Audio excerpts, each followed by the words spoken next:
family to the Heart to Heart podcast, and I'll be your host, Kagiso Kabelo. Today I have my guy, Gospel Gospel Johnson. Please tell the people who you are.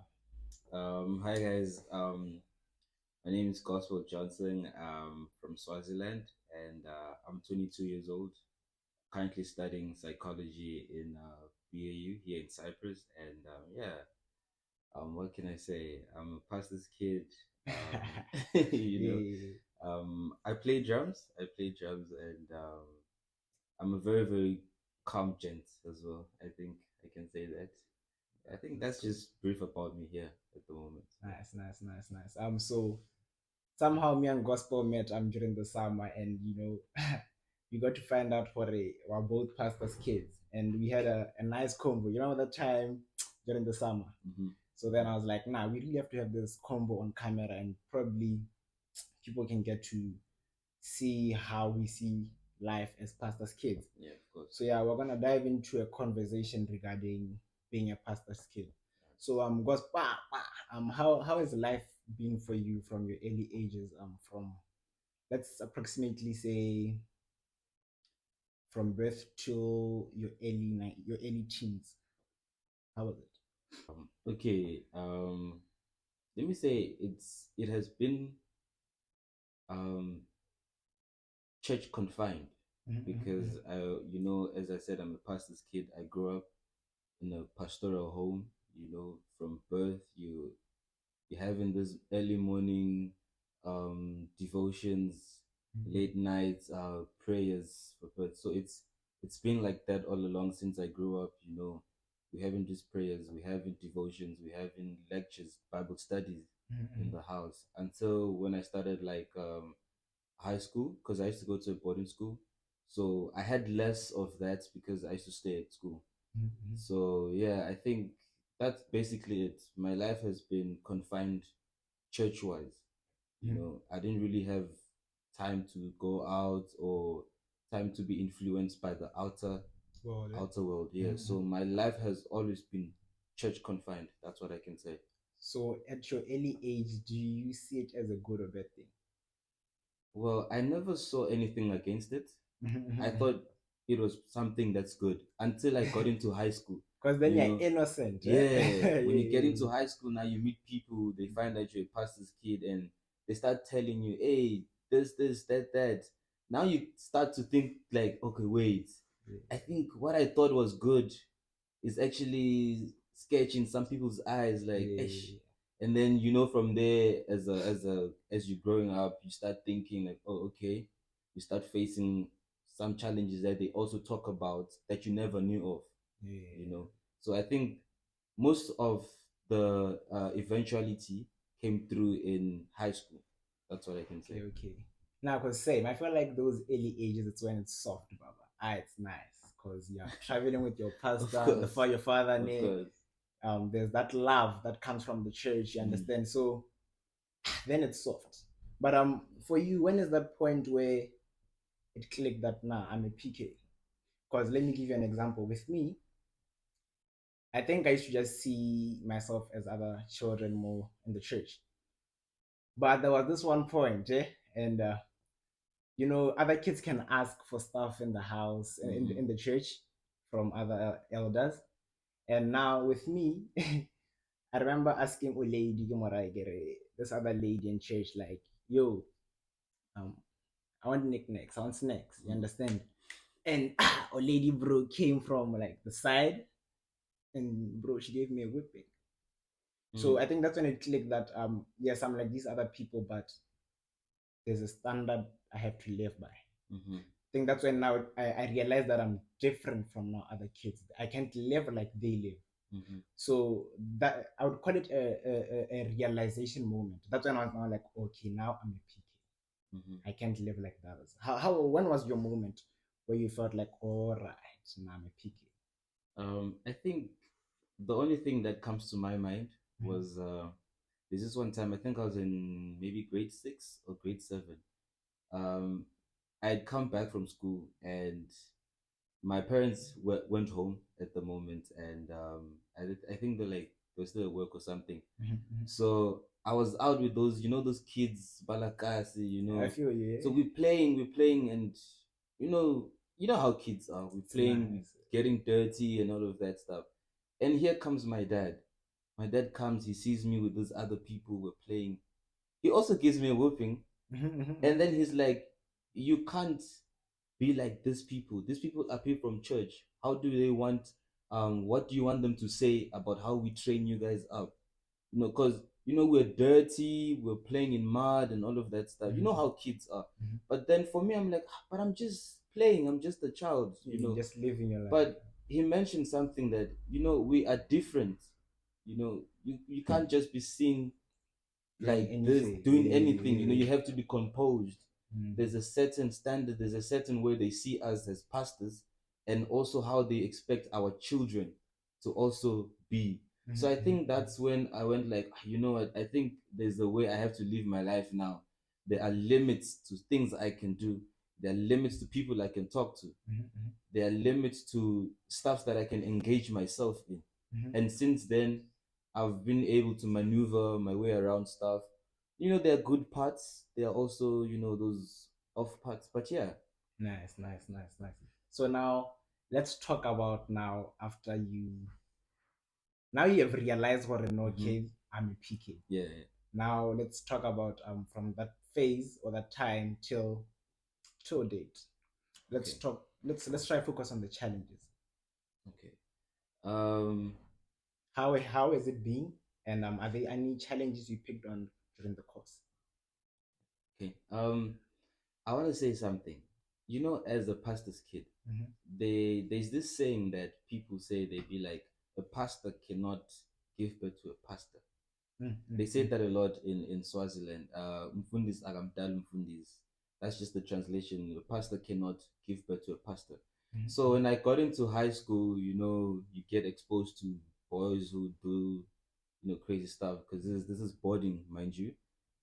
Boys who smoke, who drink, who are influenced in the outer world. And here I am. I'm new. I don't know what's going on. I've been confined church-wise. Now I'm just getting out into the world.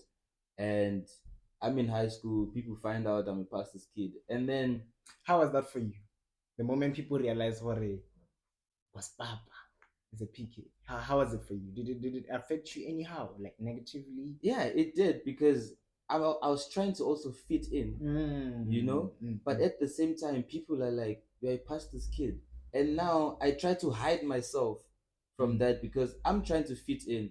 And when people realize that, I try to shun them off, like, nah, nah, I'm just, I'm able to flow, whatever, whatever, because I felt like, me being exposed as a pastor's kid brings that standard. Remember, I was telling you about the standard. Brings that standards of, I'm supposed to do this. People are expecting me to do this. So To live a certain way. exactly, to behave in a certain form. Meanwhile, I'm trying to fit into the high school. You understand? Standard, the worldly standard. You see.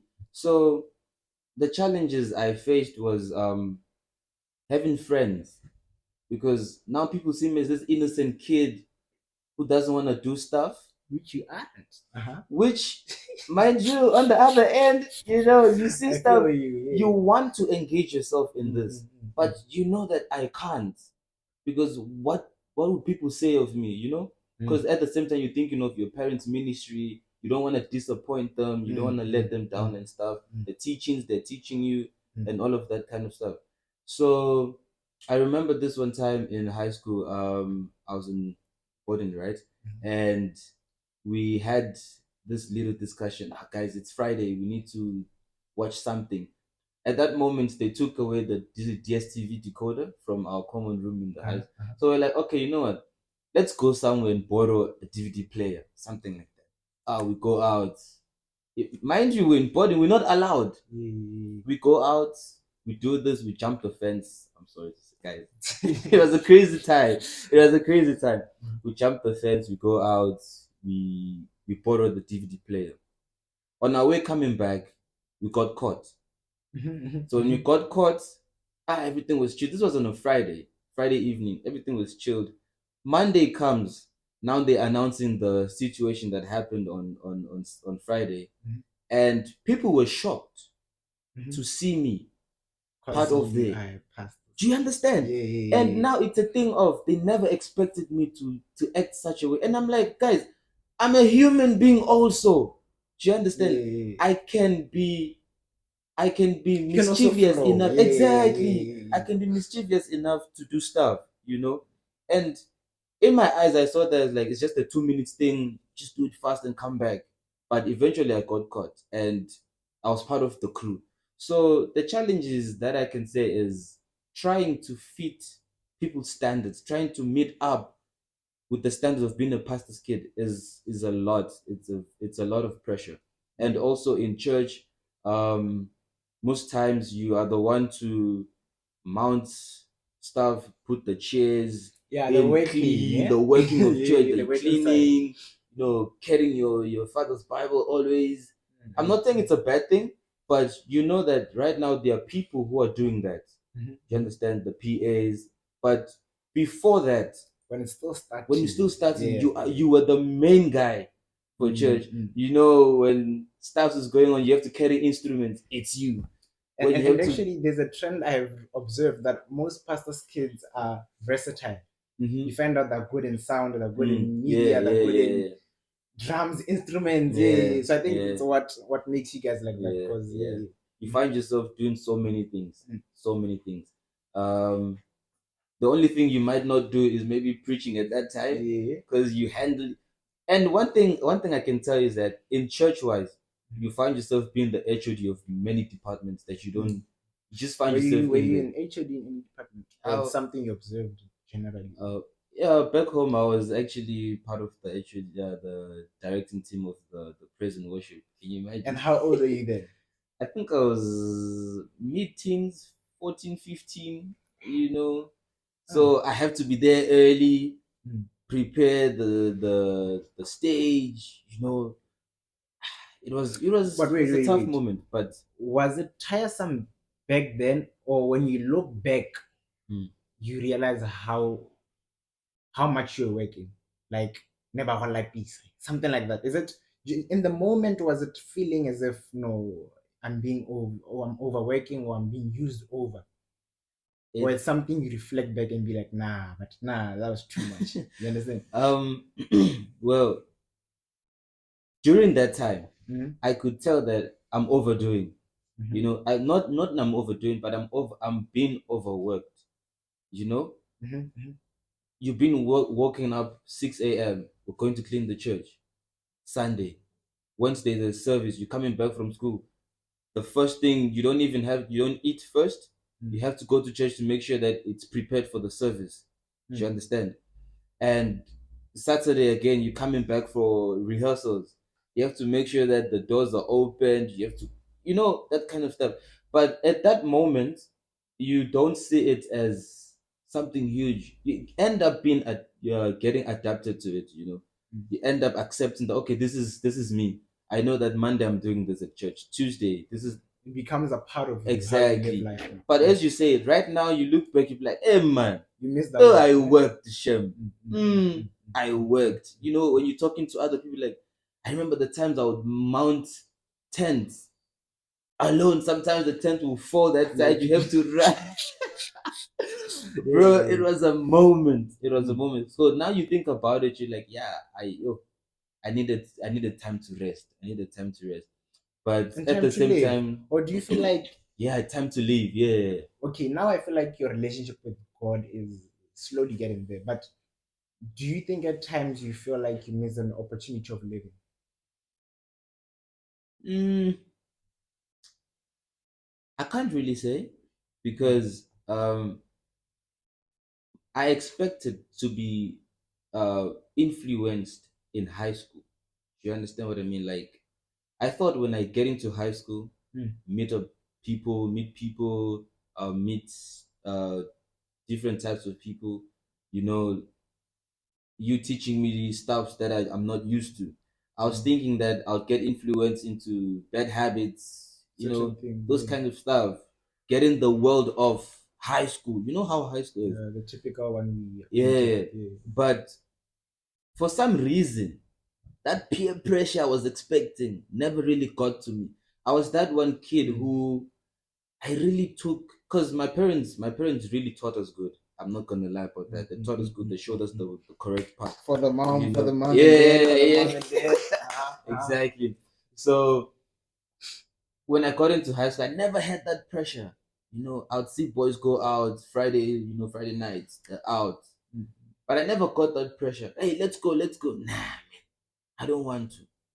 Not that I'm scared. Nah, I'm not scared. I There's just, nothing drawing you to it. yeah, I feel you. Mm. even now when I get invited to events, I'm just there. I'm like, there's that thing, that oomph is not there. You understand? Mm. But at the same time, I have that thing of I want to experience life, Mhm, the mhm. way the worldly people experience it, but at a certain level. I also want to go out. I also want to go to club. You I'm wanna not be gonna lie, to be free. free, Yeah. to experience what someone would be telling me. Hey, bro, I was here yesterday. Yo, it was lit. They were rocking. The Yeah, rocking, hey, the music, my yeah. piano was, I feel you. But at the same time, I have this thing of, But do I really wanna be there? do I really want to be Yeah, there? yeah, Take yeah. care. Do I really want to be there? Like, is Mm. this me? Mm. You know? So I think I got to conquer that mischievousness Don't you think a it's long because time. of the setting you're found around? It instills a certain culture in within you.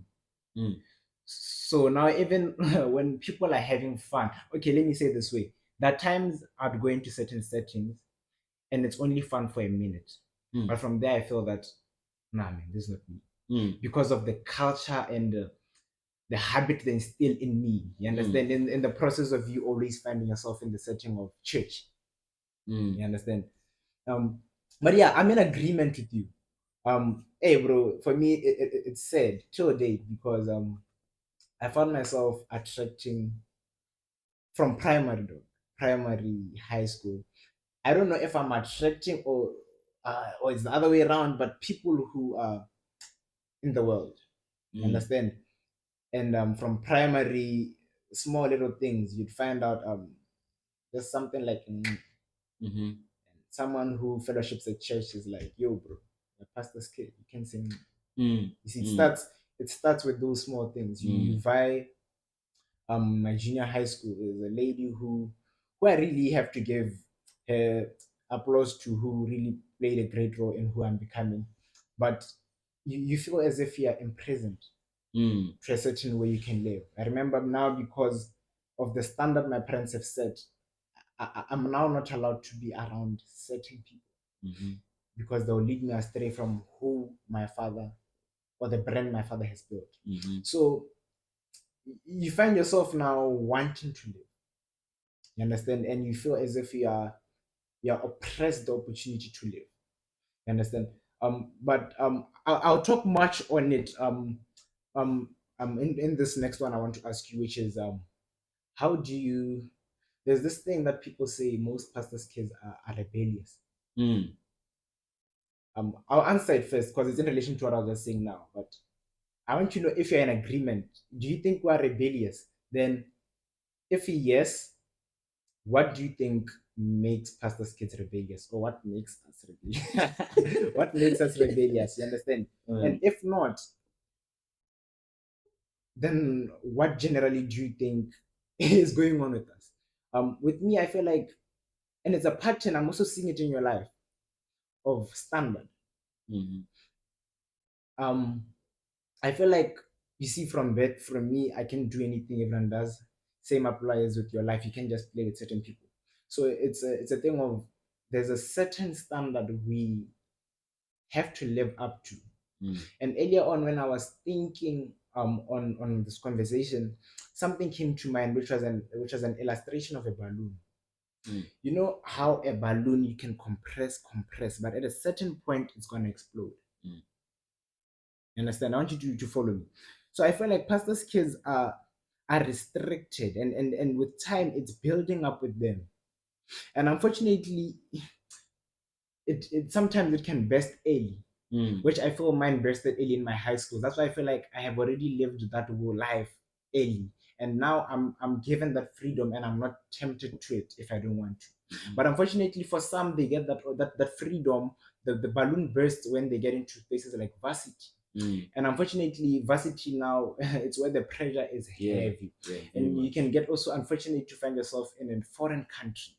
And because of that now the feeling of being oppressed a certain lifestyle, when you're now given that freedom and you find yourself in a wrong setting where the guidance you grew up under is not It's there, no longer there. Yeah. you now find yourself now in the wilderness. So I feel like firstly is there's a certain standard you have to live up to, and hence you can be cooperating, but there's a point where it's gonna be like, nah man, this is too much. Because for example, with my dad, when I was still young, he was growing. But now, as his brand is growing now, I can't just find myself in certain places. My niggas are texting me, it's schedule, revival. Hey, daddy, can I vibe? Nah, Sit down. you can't. You should be home by 10. Yeah. And you know, the niceness starts kaboma 10, 11, yeah, you going understand? upwards. Yeah. So, this thing of being oppressed, you understand? Then in the long run, then leads you now to being more like a rebel. But what do you think? That's my thought. The standard. I like the illustration of the balloon. It makes it more clear. It makes it more clear because most of the thing that makes pastors kids to rebel is the pressure. You know, the pressure of I'm always in church. I'm always in church. I have to meet up to this standard. And the pressure of people outside. You know, I get into a fight with someone, a member sees me, hey, pastor's kid, what are you And doing? it's like What are they you forget fighting? that guy. You know, they forget that it like, comes to you. I'm also a human. I can also fight. I can You also get get angry, you know. emotions. And but then they'd be like, no, but you're a pastor's kid. You need to be able to control your anger. So I think most of that stuff, and the fact that sometimes as pastors kids, they are, I feel like people don't acknowledge the fact that we also try our best to meet up. But if we can't meet up, we might run out of the energy to and decide to just let go, like, guys, I tried. You know, like, guys, I tried, you know, and I failed. There's nothing I can do, you know. But the rebellion comes now with the pressure of, as I said, like, I'm always in church. You know, as you're speaking, I'm Boys are remembering calling. on how many Sundays I can count the number of Sundays I've missed. Same. You know, when you're telling me about this, I was actually thinking, like, how many Sundays have I? They're not up to 10. Very less. Maybe They're not five. up to 10. And I think the most Sundays I missed was when I just got here on the island. I think I was still in quarantine at that moment, and I was still looking for a church before I found where I am currently. It was like three Sundays, and I'm like, wait, 3 Sundays, like, and people in the world don't see that. they don't see that. They don't see that. You know, and to me, it's like I missed Sunday ish. There's that guilt. Yeah, it's just right there. But wait, do you rebellion, find yourself watching same ones when you have missed church? you know, Just you to just cover go on up YouTube. At least if mom asks, what did you what you know, you able to, like, no, I was listening to this apostle there, and you know, stuff like that. Just to cover. But and also, something that I was thinking about, what makes us to rebel is the fact that we also want to experience life, because we don't get the chance to. We want to know what other people are doing out there, and the moment we taste, we go full in. Some people fall into it. It's just like a little what can I say? It's like a little bit of a puddle, you know, where there's water, it's raining. You are trying to check, is this thing deep? Because I'm trying to cross over. You just put your leg inside, and unfortunately, that one is deep. And it's deep, and then you enter, you know. Whereas some people, they see that, this is a thingy, you know, when you wanna step onto something like a hole, and you realize that this is a hole, and you're like, oh, snoop, and then you just cross over it. That's how some people escape that rebelliousness. But wait, don't you think it depends on, firstly, how strict your parents were? Secondly, that strict, ne? And secondly, how much freedom you felt. So if you got the freedom early, you are not motivated to check the depth. It's a thing of why you're passing. So I feel like the deeper you go is dependent on how strict your parents were. And the deeper you go is also in relation to how much did you taste. My parents were strict, but I still rebelled. But the fact that I got the freedom early, I'm not gonna go deep when I get into varsity. But those who the parents were strict and in the process were blocked that freedom, when now they're the ones who are rather going to fall. You understand? So my parents were strict. I'm sure even when they watch, they're gonna be like, "Hey, schedule why it's more sharp." There's no lie about that. But in the process, I wanted to taste. But the fact that I tasted early determines the depth I will get to when I get freedom. So if I didn't taste early, trust me, my brother, you'll probably be there right now. Won't be here even now. You understand? Won't be here. So I feel like sometimes it's a good thing to rebel early, but it's a topic for another day. Tasting early. This rebelliousness is vast. It's vast because I feel like the people who are still in it can give you a better view from their side. I have this friend of mine. I'm not gonna mention his name just for purpose. So back at home, pastors, we know them, we know ourselves.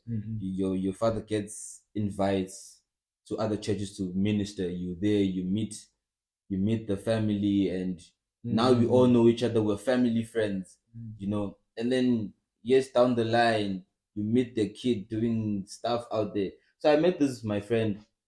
I think I caught him smoking or something in the streets, and I'm like, "Yo, dude, is this you? Is this you?" Yeah. And it's like, bro, this life of pastor life is not mine. It's not mine, and I understand, because some people they be like, my life is not pastoral. That's why some people like, hey, my father is the pastor, not me. Those who have already told themselves that, you know what, this pastor thing is not for me. Some people believe that, like, pastor thing is not for me, and that's those are the people that also aligns with that saying I told you about. A pastor cannot give birth to a pastor, and they believe that, yeah, my life is not pastoral, it's just of a yeah, I'm just a pastor's kid. You understand? So I don't think I don't see myself as it. I see myself as a normal kid. This guy was telling me, I was shocked because here I am. I am that pastor's kid who's trying to be devoted. You understand? Because giving your whole life to him. Exactly. And at that moment, I still haven't realized, but I was just living under my parents. Like, my parents are pastors. I'm also a pastor's kid, so I have to live up to the standards. The standard we're talking about. So as he was saying that, I'm like, bro, but it's bad. What do you? Because now the reputation of your parents are being tampered with because they see you and the stuff that you do, and it's painful, bro. It's painful, and I'm like, what do you want your father to say? Like, if he's preaching and telling the congregation, teach your children the way of the Lord. And what do you want the congregation to say? Like, okay, you're telling us to teach our children. What about your child? Because now it became to a point where he was now worse and people were now talking. Do you understand? But there's a lot. There's a lot. When you are there's a lot told there. Not to do something, it motivates you to do To something do it more. Yeah. But if we, I feel like that's where we get it wrong with pastors' kids. The fact that we don't really understand what these people go through. Now we are attacking them. But I feel like if majority of us could welcome them and be like, Mfanaka, no, I hear you, Mara. Make them understand. But the moment it's like me, Joe, tell me to wash the plates, I'm not gonna wash the plates. Even if I wanted to. And I feel like that's how many of us function. So now Most of us are already taking. That's a pastor's kid. Look at him. Look at him in the club. What is he doing? You see, and all of a sudden I'm gonna be like, "Hey, you saw me, so I'm gonna continue, just to prove your point that your words won't shape me." But going back to what I was saying, actually, why I was saying I feel like it's better to flop early is because look at me now. I flopped early, but in the hands of my parents. But if I flop now, whose hands am I falling into? So in the process, it's painful, ne? It's painful because you're trying to dodge, and Tama is catching you, your father is catching you, and you get those whippings. But it's good. But now imagine I'm here. See, you can have this podcast. We can enter into my 9, 10 o'clock. I can enter at home around my 3, 4. So it's now up to me how I live my life. And luckily, I tasted it early. Now it's a thing of the ball is in your hands. It's in your court. It's a choice that's sorted. It's not I've been oppressed this opportunity. I'm now hunting for it. Now you have it. Now it's here. I've felt here. I felt here. Now it's a thing of focus. So now what else you have to So I'm now searching for God. You understand? But yeah. But hey, there's a lot we can talk about. Like, yeah, of course. I just wanted to say there is I don't know if you're gonna get there with your questions, but I just wanted to say that there is this time for me where I accepted the pastoral life. You know, as a pastor. Wait, so there's the realization. There's the realization, then there's the acceptance, and then there's the acceptance. When was that? This was 2017. This was 2017. All along, I used to, when people say, "Hey, pastor," I would hide it. I'd hide it because what I felt like, are you in high school then? Yeah, high school. I think I was in grade 10 by that time. I used to hide it because I felt like it closed me from doing stuff. You see, so 2017 comes. I get into a fight at school. You know, and I see. And it was a very bad fight because it ended me in the police station. You see, and mind you, I'm just that one quiet kid in school. You know, I'm that one obedient kid in school. Everybody knows this is the pastor's kid because my father also he gets invited to come preach in the school sometimes, some assembly mornings when we have chapel. So everybody now they knew my dad, but I still can ask a question first. Were you that quiet kid because of the reputation of your dad, or you're genuinely quiet? I wouldn't say it was the reputation of my dad. It's just that I'm just quite like that. It's just that now I talk a lot because I'm not that I talk a lot, but I'm now outer of the shell of being quiet. Now I'm able to converse more, you know, because you know, you have to meet new people. You have to be also vibrant. You know, I used to be very confined, you know, and it from a very long time, but yeah, that moment it was just all about school. After classes, hostel. When you hostel food, go back to your hostels, come back to school. You know, because I was trying to run away from being influenced. Do you understand? And me running away means if I see you now and I know that no, this guy smokes, this guy does this, is a bad kid, I run away. I have to, you know, even if you wanna say, "Hey, what's up? Chill with me 2 minutes." Feel like they're gonna make you smoke now. Yeah, now I have to run away. Do you understand? But now I realize that no, it's not about that. You know, it's not about that. So 2017, as I was saying in my story, I got into the fight. Guy got I got admitted to the hospital and stuff, and they reported the case to the police, and they looked for me. They called me. Let me tell you something. The look on my dad's face when I told him, he went, "You got into a fight, police." I'm like, what did I do? What have I done? You understand? But he understood that no, boys are boys. They can enter into a fight. Do you understand? But now it's the pastor's kid. The pastor's kid. The brand. You know? And now that issue was sorted out, and I set myself down like, you know what? This life is not for me. I could have, this boy could have died, you know? He could have You died. think you're that dangerous, bro? Bro. I but get you. Yeah. but no, I'm not. I'm just exaggerating. I feel it. Yeah. But the incident made me realize that nah, this is not for me, you know. And then I accepted the pastoral life of this is how I should act as a pastor's kid. This is how I should act. And sometimes I want you to understand that a pastor's kid can also come with the mantle of being a pastor. Do you understand what I mean? If your father is a pastor, there is that mantle. It can also fall on you. So there's nothing you can do. You can't run away from it. It keeps calling you back. If you try to get derailed, brings you back. You know? And I've always had this thing in me, but this is not me. You know. But if I follow what my parents have taught me, what my parents keep teaching me, I feel fulfilled. Do you understand? The way of God. When I follow the way of God, I feel fulfilled. And that was when I realized that, nah, this is my path. And since then, I've been following that path of God, that path of God.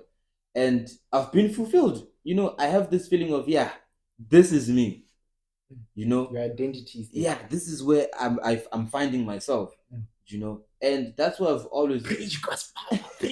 that's what I've been ever since. I think I started taking God seriously from there. I think 2019 also was when I gave my life to Christ fully. You know, and you know, people say you grow up from a pastor's home, you don't need to give your life to Christ. No, you have to. You know, there's a moment of repentance yourself. You know, there's that grace of being under your parents, and then there's now that time of now you're on your own, you know, because you won't enter heaven through your parent. Is my child, you know. No.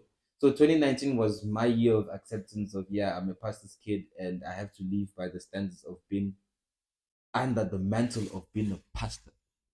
Do you understand? Because it's a rare thing. It's not something that you wake up one morning and I want to be a pastor. You understand? No, it's a rare something. It's something. It's a gift. You know. So I accepted that, and since then, Was it an easy decision to make? Did the acceptance come like they, or it's something you kept meditating on? Like, okay, man, I think it is. Yeah, it's came through meditation. Like, you know what? Sometimes I'd be like, okay, I want to now. And then I see something that interests me, but I want to be able to drip, you know, wear earrings, you know, get tattoos, you know, that kind of stuff. But it's not in line with the it's not in identity, line, exactly. Identity. You know. But at the end of the day, like, you know what? It's fine. I accept. And you have to be at peace with it. Some people can't accept, you know.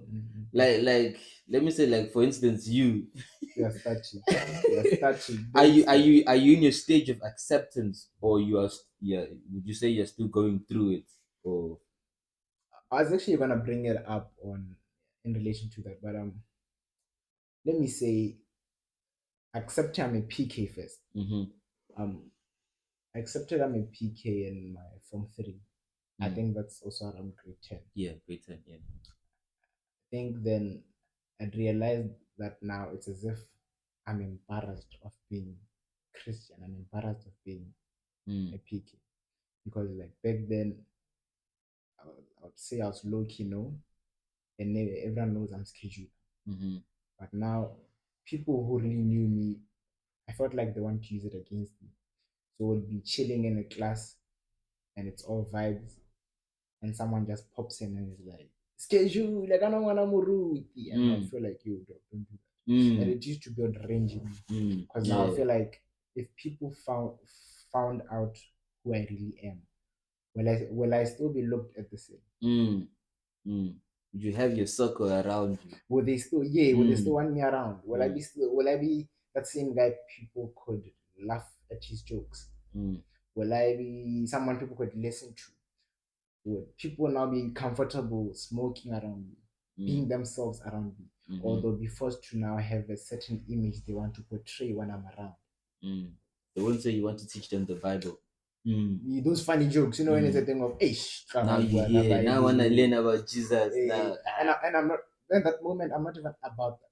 You just want to be you. I want to be me. You understand?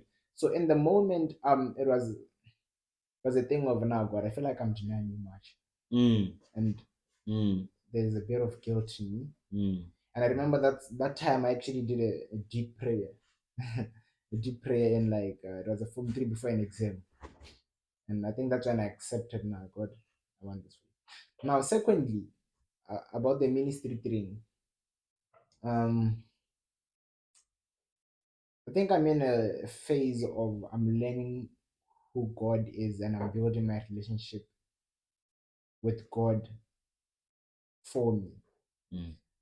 I feel like as a pastor's kid, you can miss it because of the busyness. You're found doing this, or you convince yourself you know God because you understand. But ever since I got to Cyprus, you see, I'm going to church because of me. So it's a thing of, now I want to know God for yourself. Yeah. About being in ministry, it's a situation of, I wouldn't mind the benefits of being in the kingdom. It's a question of, am I ready for the judgment? Am I ready for the loneliness it comes with? That's why I am. Because now, for example, with stuff like statuses, I'm not yet at peace. I want to put a status about Rorisa. I want to put a status about TDJX.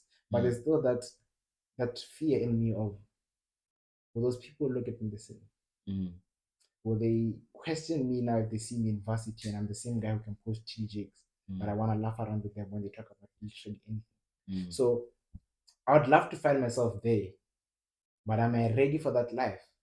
I don't know. It's a question that I think I have to deal with as I grow my relationship with God. You understand? My heart wants, but am I ready? The lonely, bro, it comes with loneliness. Yeah, of course. You find out gents are going to the nicest setting and it's just you. Can you pull up? They're gonna be taking shots, and because on the other end, don't forget, I'm growing. So you understand, is in the journey of seeking Christ, there's an image you have to portray. Now it's normal surface knowledge of, okay, I'm Christian, but I can still go there. But now it's a thing of where I'm vying. Does it implicate, or does it portray the God I serve? Does it implicate what the Bible says were in His image? You understand? So it's a thing of now. So since it's like that, and I'm understanding that, whether vying, can I vie? Understand? And it's very heavy on my end because of the people I attract. I feel like if I was like you, the closed book, it would be easy. But for me, bro, most of the people around me, it's just that now it's because I've got into a loneliness phase, separation phase, where I'm trying to surround myself with the right company for where I'm heading to. But there's that loneliness it comes with, that judgment. I remember recently, bro, we were at school by African Gold, and there was a Botswana item, and I remember some ham was like, Kaoni, what happened? Gonna pray. Who's funny remarks? Hey, it ate me. Of course. It ate me because now it's a thing of people at church. And now if it's one person, when I become public now, am I ready for much? My heart that way. So just to sum it up, yeah, I'd love to find myself in there. My heart is now there. I don't think I'm ready for living that with time. Like with time and with maturity of age, because there's some things where you be like, it is what it is. To understand, and I think it comes with age also. There's a certain age where you can be, and something can throw you off, and a certain age where you're like, this is it's nothing. Do you understand? So I think with time, with maturity, also you get to the stage where you finally accept, and you're like, you know what? this is me. This is me. This is what I want. This is the line that I'm trying to walk on. And I feel like that also helps because as we say, pastor's kid, you are coming from a certain you're coming from a certain track. See, it's like a road that has an end when you're still under your parents, right? When you reach that end, now it's you on your own. Now you have to decide. It's up to you now. And the moment you're like, you know what, I want to continue like this, that's where you know that okay, now I need to be on the right path, not because of I'm a pastor's kid, but I genuinely want. I know what my parents have taught me. I think it's the right thing. As you said, you've tested, you've had experience, but you know what the right thing is. And that's what's leading you to still continue now and be like, nah, I think I want this route. I think I want this route. Do you understand? So I feel like, yeah, with time, with age, with maturity, you end up in that acceptance of yeah, it is what it is. Not because I'm a pastor's kid, but it is yeah, yeah. You understand? So, but being a pastor's kid is nice. It's nice. You talk about the food, in those places, those front rows, you going with your parents there and they just put you right there.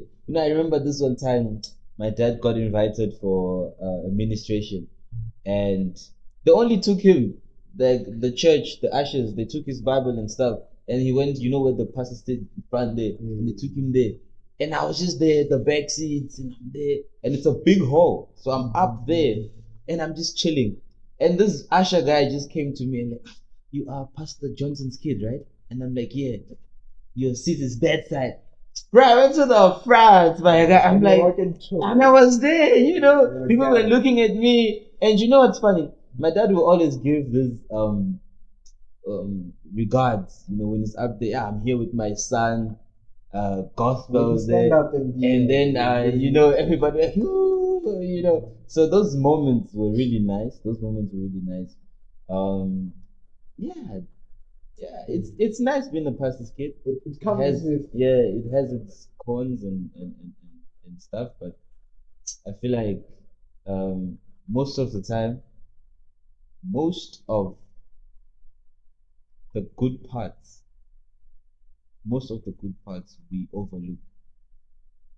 Or it's something in the future you look back and yeah, and you realize, ish, but it was good though, but I was on the right track. So yeah. Actually, before we get to that one, because I want to also get there. I'm someone who believes that for something to be the way it is, we have to look at the process for it to arrive. So, since I'm realizing you're not that much of a rebellious kid, how do you think is the best way to raise a pastor's kid?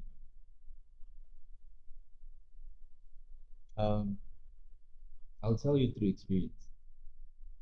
The best way, and also keep in mind, would you want to be raised that way? Would you want to raise little gospel? Give it some thought. Let's sink in. To be honest with you, I think my parents have taught me pretty much good so far. And don't you think it favors the fact that you're a closed book? I'm not a closed book. Okay, then let's say I'm not introverted. Okay. Or in your early ages, you're introverted. Don't you think you didn't realize that effect much because you're already introverted? Think of it if you're extroverted. Would you be running away from those people you're running away from if you're extroverted? Um.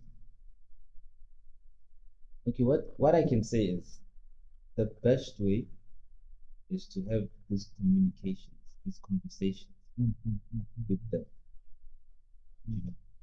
Let the parents have this conversation with the children. Like, guys, this is the life of a pastor's kid. You didn't choose it; it chose you. Do No, you no, no, understand? no. I'm not even. They choose. I didn't No, do you not? What I'm saying is the life chose you. or like you found yourself. Yeah, you found yourself inside. You Mm. didn't choose it, but because you found yourself now Let you inside, live. Yeah. you see, you have that conversation of, okay, this will happen, because definitely your maybe your father, who's the pastor, maybe it's your mom who's the pastor, would also have lived that life. Maybe they got called in their, maybe, or maybe they were also pastor's kid, you understand, and then they understand and they've seen, so it's a thing of them having the conversation of, okay, guys, this is how it is. Being a pastor's kid is going to be like this. But do you think they know? Because mind you, some of them were in the world And and they then they got they saved. got saved. Mm. So that's why even the firstborn finds it difficult because it's the first time your parents raise a child. Mm. So I think it's easier for those pastors' kids who their parents were also pastors. Mm. But think of the ones who were in the world. Let me give it to you the way my guy gave it to me recently. My guy says,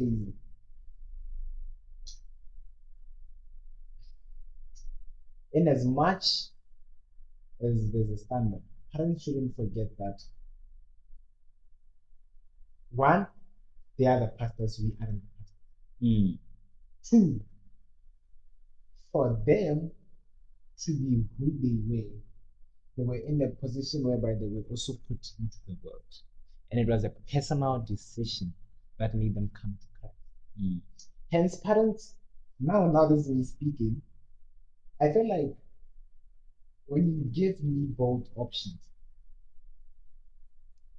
it's a fairer way. What you allow me to live, but you're telling me that there's danger in Mm. my what? There's danger there. The benefit there. Mm. It's up to you, my boy, if you're gonna choose that one or what.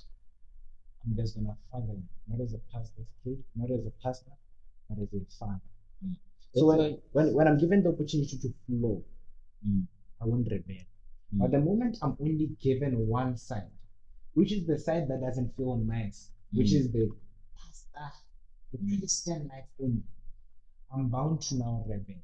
Mm. But when you come to me with both, twice as certain, what's motivating me to go there? What's motivating me? It's a thing of it's up to me. Mm-hmm. It's my choice. Mm-hmm. So that's for me. That's why I'm saying that it's good for the parents to have these conversations, because most people don't.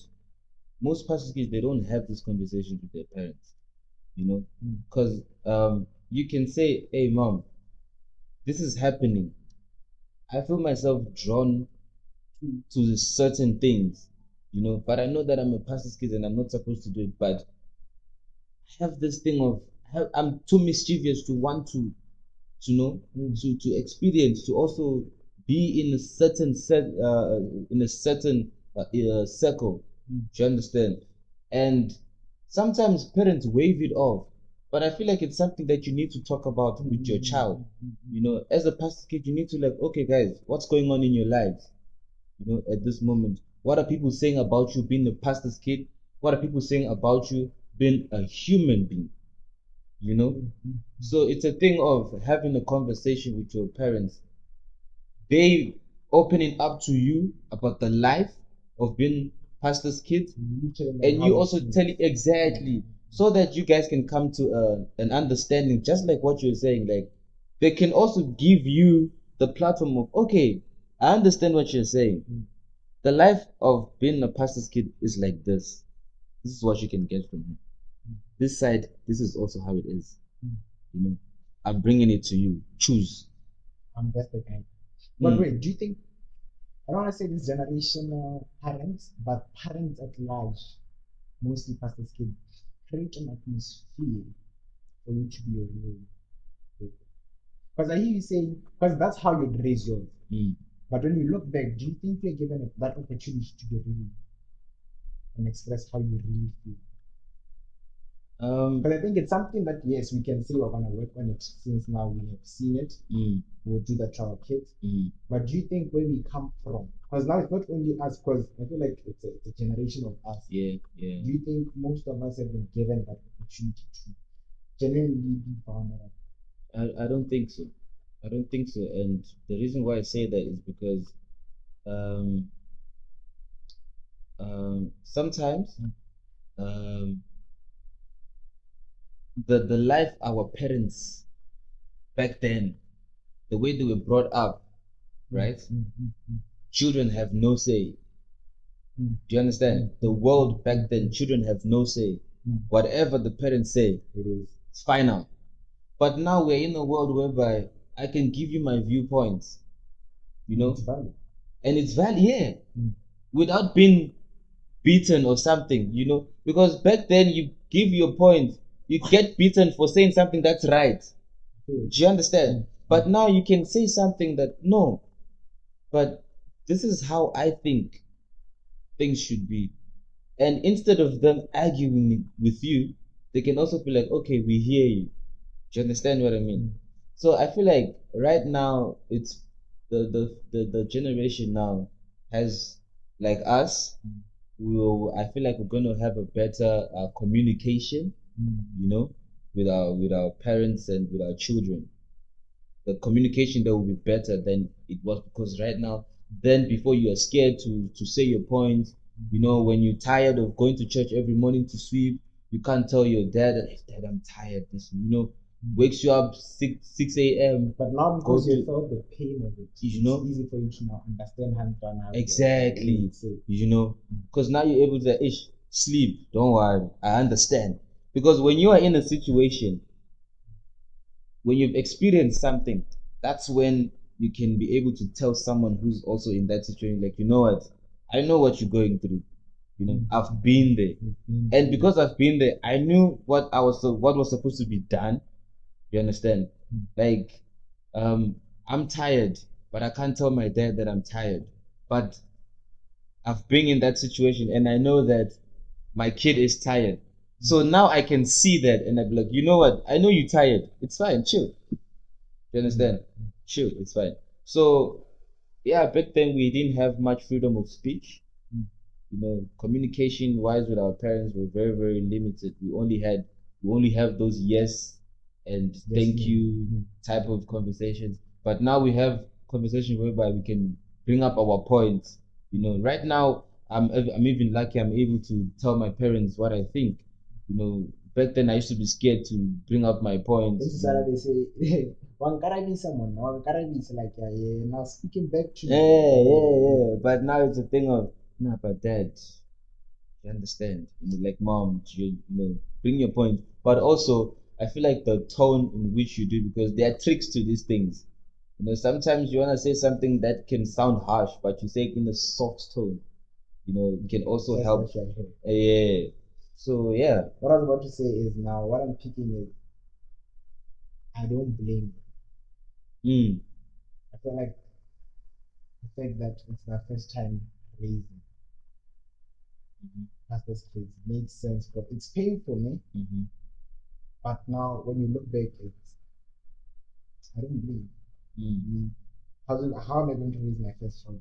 You want to experience it, you understand? Yeah, of course. So what I'm realizing is second generation pastors are actually at a better place. For example, you if I was to ministry, you're at a better position. Child because you've been there. Our parents didn't find themselves clean teaching. Didn't find themselves doing certain things we did. But you I want to close, but I wanted to ask you now, what's one thing now when you look back, you can say you've picked, or in short, you close it. What do PK? Gospel things, not the word out there, you. Should I go first? Yeah, you go first. You go first. You go first. Yeah. In short, what I would say being a PK for me is a blessing in disguise. You get it? A blessing in disguise comes with pain in the moment. I want to give you an illustration of, yeah, it's a road. The car is coming, and you dive to save someone, and you hit the road. So there's pain there, but you have been privileged to be saved. So it's painful, but it's a blessing as well. So what I mean is, it comes with the flaws and the pain. But when I look back, I was protected from certain harsh things. Now when I look back, I can be like, it's a blessing. In the moment, it's painful. There's a verse that talks about how the world would rejoice as you weep, but in the end, pick it up. In the end, so it then makes you realize that it's painful now. It was painful as a PK, but a trophy to the beginning. I'm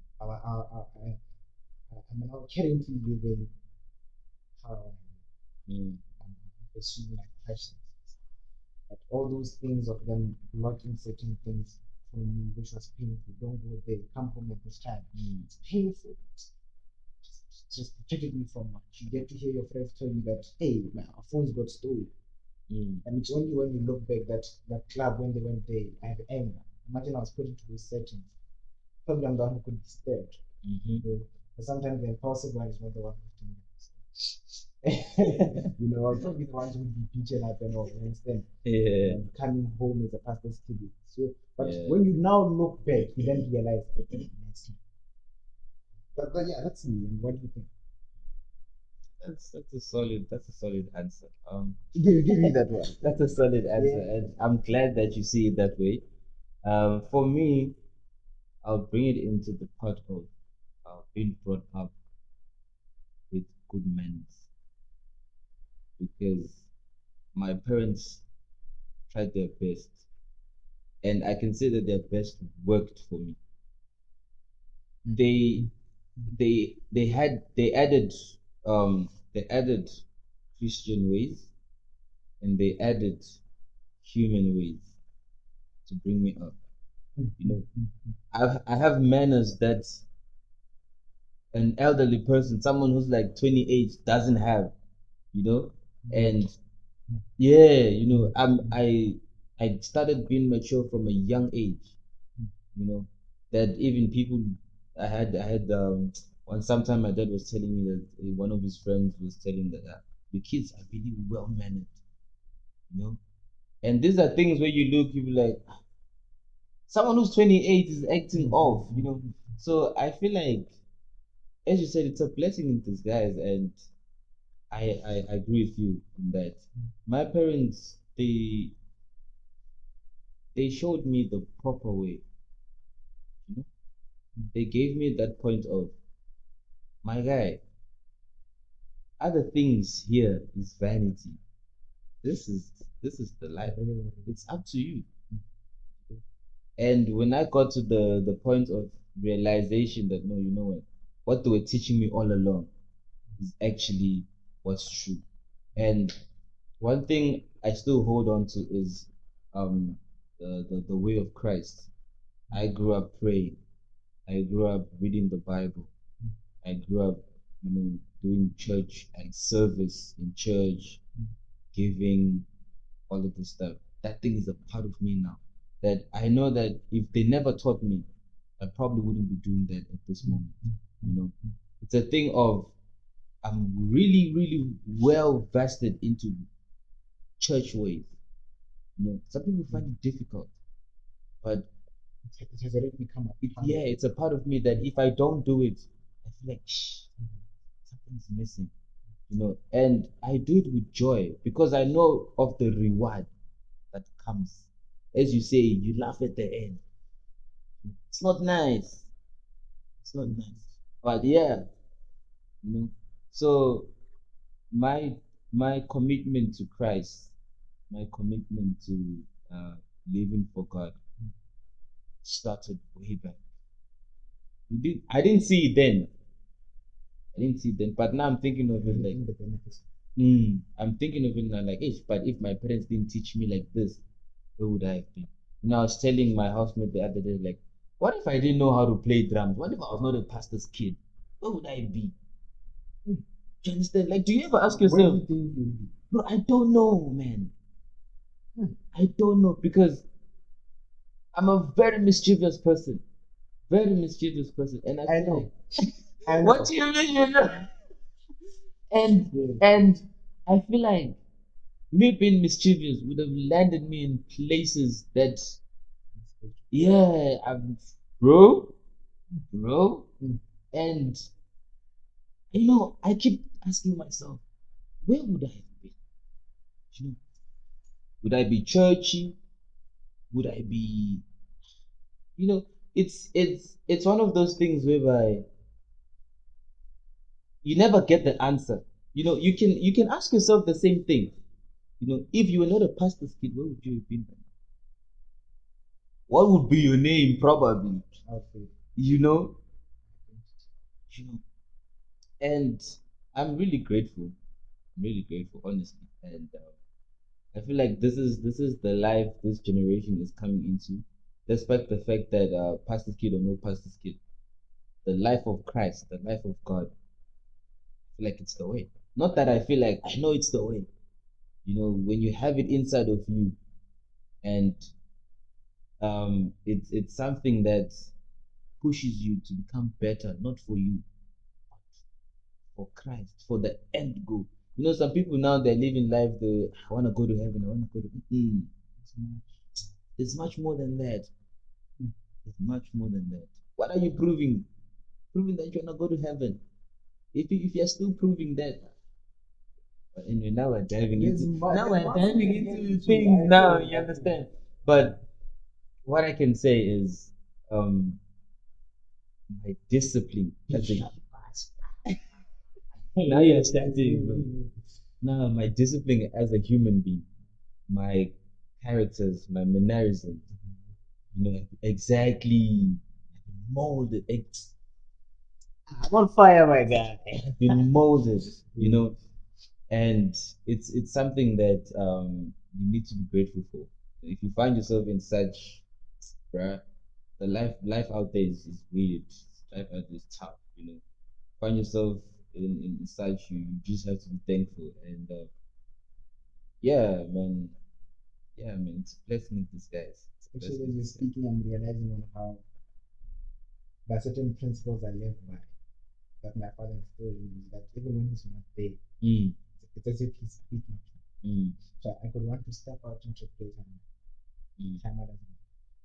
Let me tell you something.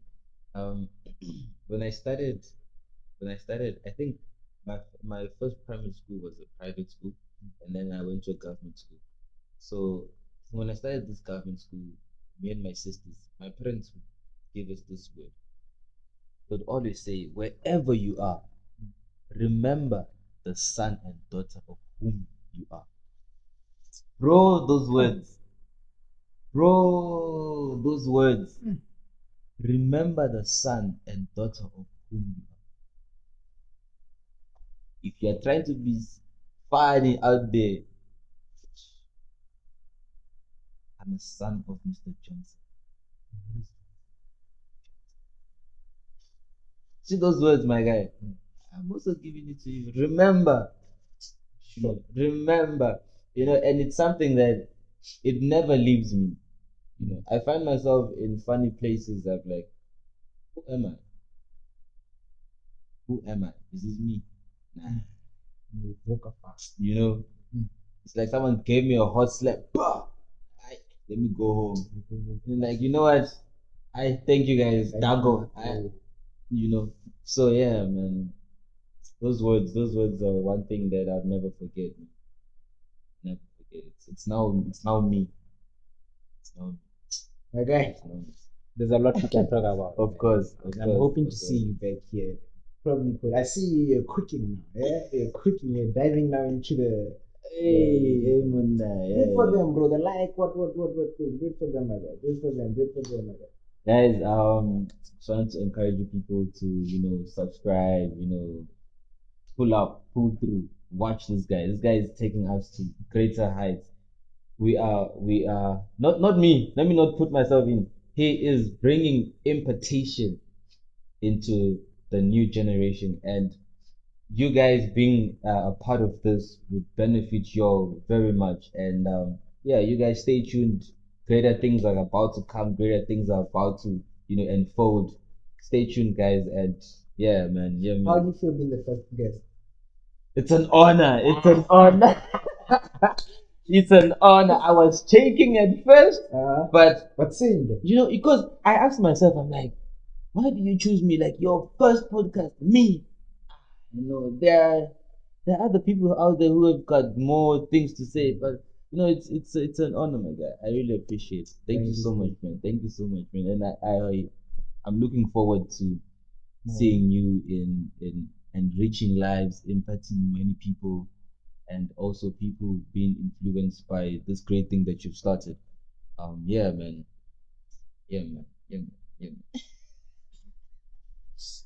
Guys, like, subscribe, and comment, please. Let us know what you'd like to hear from me.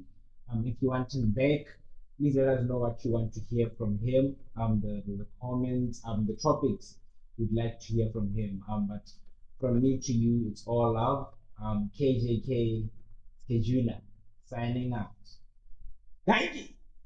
Nice one. Nice one. Nice one. Thanks, man. Thank you.